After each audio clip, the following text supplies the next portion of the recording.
And why embrace God like that?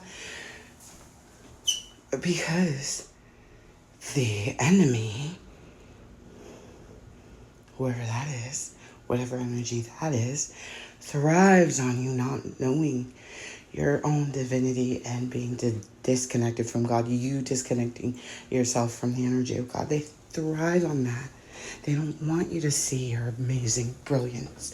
They don't want you to think that you can do anything and be the best person that you can be. They want you to be your lowest self. They want you to be living in the shadows. They want you to be focusing on guilt, regret, loss. They want you to be down. Because every time you get up, they can't be there taken from you, feeding off of your energy.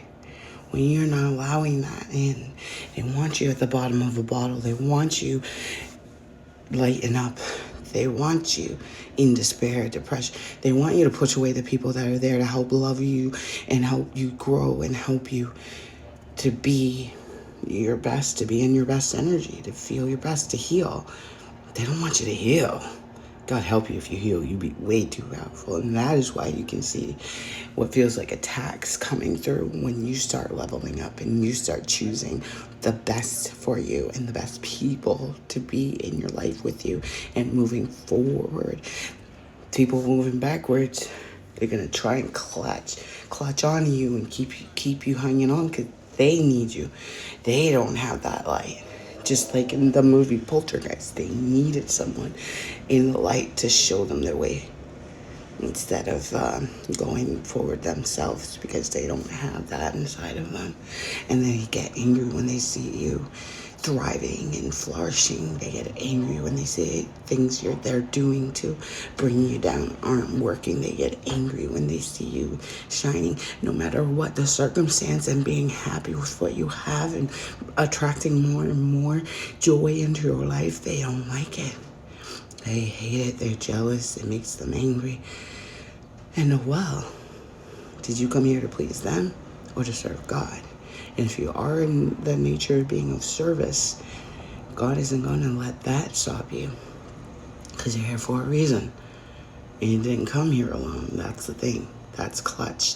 They don't know that because they feel all alone. They're not embracing that connection with the divine. They're all alone.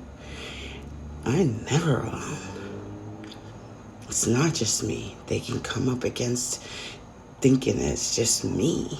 It's a whole army that you can't see, but that I know is there, and it's showed up for me again and again. So might as well stop trying, because it's your own karma that's being presented back to you every time you try to go against one of God's people. And that's what it means to be chosen. You make those tough decisions. You take the more difficult path because you know that it's leading you to your divine purpose, and that everywhere you go and everything you do is for a reason. And you don't struggle against it. You don't argue because you know you have that big faith, that trust in the divine guidance that is coming through you. You are a conduit for love and light. And that is what the enemy is afraid of most. You truly knowing yourself and truly stepping into your divine power, because that's when you allow God to work through you. And then you get to be a beacon, an example for what's possible, for what faith really is and what it really looks like, not just saying things and reading passages out of the Bible that you don't understand, or going to church and saying, I did my thing.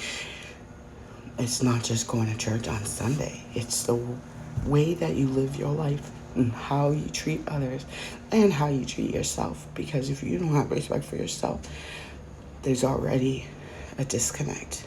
Because God loves you just as you are. God loves you. If you felt the love that God has for you and you could look at yourself the way God looks at you, it would change your life. It would change everything.